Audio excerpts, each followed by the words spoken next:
King James niwe mwami w'umuziki nyarwanda. Kuki kuzuza Bekare n'iminsi ibiri ikurikiranya byaciye impaka ko King James ari umwe mu bahanzi bakomeye mu mateka y'u Rwanda. Muraho neza abakunzi bacu, uyu munsi tugiye kuganira ku ngingo iri kuvugisha abantu benshi cyane.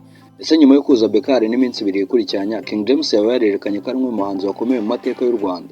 Ese bisobanura ko ari imbere ya Bruce Melody ndetse na The Ben, cyangwa buri umwe wese muri aba bahanzi afite umwihariko w'icyo yihariye? Bruce Melody yakoze icyo abandi bahanzi bandi bifuza gukora. Bekare ni inzu nini cyane kandi yakira ibitaramo bitandukanye. Kuyuzuza si ibintu byoroshye cyane cyane iyo abantu baguze amatike.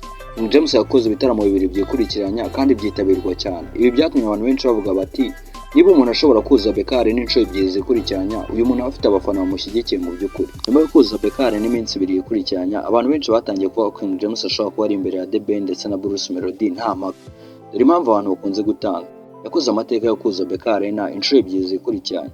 Bibutse ko Bekare yakira abantu bagera ku bihumbi 10. Iki ni kimwe mu bintu bikomeye cyane abafana be bashyira imbere.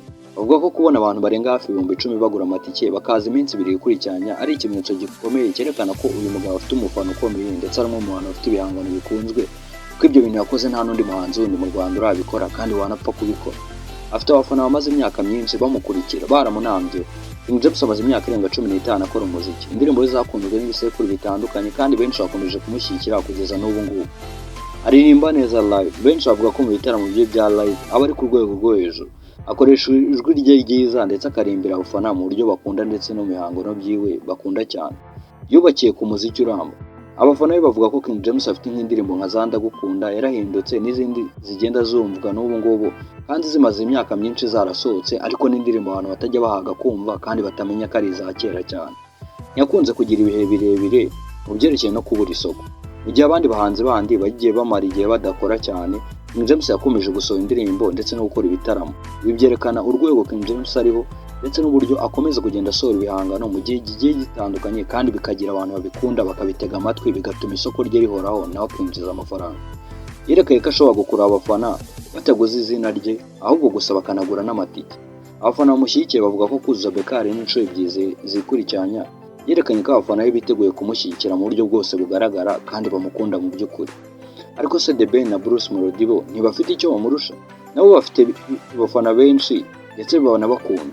Kuba bafite indirimbo zabo zakunzwe haba ari mu Rwanda ndetse no mu karere, gukorana n'abahanzi bo mu mahanga, kuba bafite umubare munini w'abakurikira ku mbuga nkoranyambaga, kuba barakoze ibitaramo bikomeye bakegukana n'ibihembo bitandukanye, niyo ni impamvu ikibazo cyo kwitwa umwami w'umuziki nyarwanda gikomeza gutera impaka bishingiye ku bitekerezo by'abafana. Aho kuba ukuri kudashidikanywaho, mu by'umwihariko kuzuza Bekare n'iminsi ibiri ni ikintu kitoroshye, ni igikorwa gikomeye.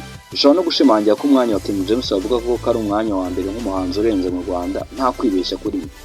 Kuko biragoye ko wafata umuhanzi nka King James, umwe mu bahanzi uretse n'umuziki mu byerekeye na business cyangwa se ubushabitsi, si umuhanzi uteze amakiri mu kuba yaririmba gusa. King James ni umwe mu bantu bashabika dore ko afite ibikorwa nko mu mujyi byerekeye n'ubucuruzi. Dore ko umwaka washize King James yabarirwaga hafi miliyari 2.5 z'amafaranga y'u Rwanda. Wamugereranya mu byerekeye n'umuziki ndetse no mu byerekeye no guhiga amafaranga, nta kabuza ari imbere ya King James, dore ko nta hantu wapfa kuhagereranyiriza.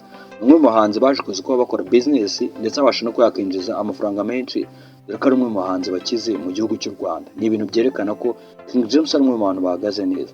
Indi mpamvu yindi ni uko King James haba ari Bruce Melody cyangwa The Ben bagiye bagira uruhare mu kuba bakora amashow cyangwa ibitaramo bitandukanye, ariko bishyuraga abafana ndetse bakanatanga amatike y'ubuntu.